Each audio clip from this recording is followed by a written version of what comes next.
Любовта е опият, дрога някаква магична, хормонален водопад, вирус, болест романтична на брега на цъфнал ад.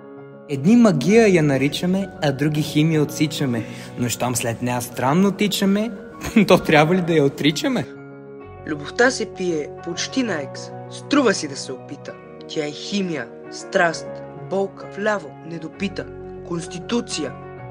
Любовта е опият в шоколадова глазура. Любовта е опият, приказка, но без поук. Влюбването и любовта са химически водопад от активни биохимични вещества, действащи като трансмитери и хормони.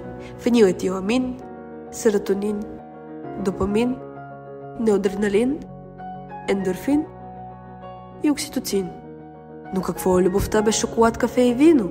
Без теобромин, теофилин, кофеин, ресверетирол и кварцетин.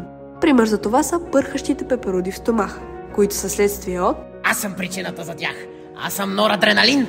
Аз повишавам кръвното налягане и карам хората да бъдат весели. Аз съм любовен наркотик. Аз съм по-важна. Аз съм ендорфин или по-точно хормонът на щастието. Аз съм най-силното естествено лекарство в човешкото тяло. Това ме озадачава. Аз съм допамин и създавам чувството за удоволствие, наслада, еуфория и релакс. И какво от това? Аз съм фенилетиламин. Аз съм този, с когото започва всяко влюбване. Аз съм началото на любовта. Аз изострям сетивата. Аз повишавам когнитивните способности за учене. Аз засилвам сексуалността.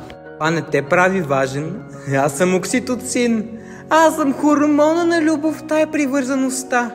От мен зависи раждането на всяко едно дете на земята.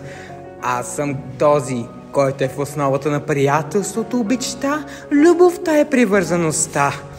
Аз съм началото на всяко влюбване. А това е най-важното. Нали? Не съм като серотонина. Оля, аз регулирам съня, дишането и сърдечния ритъм. Та аз съм най-важен! Всички грешите, ние сме теобромин и теофилин, или молекулите на какаото и шоколада. Хората най-много обичат нас. Ние предизвикваме вашето образуване ендорфини. Всички хора ни предпочитат, защото им създаваме наслада и щастие, но истински ни обожават влюбените. Не, вие сте нищо без нас. Ние сме ресвератрол и кверцентин в червеното вино. Хората ни консумират, защото сме антиоксиданти, но особено ни предпочитат влюбените. Какво е любовта без шоколад и червено вино? Стига сте спорили! Всички вие сте важни и отговорни за влюбването и любовта. Затова трябва да сте сдружни и да работите в екип.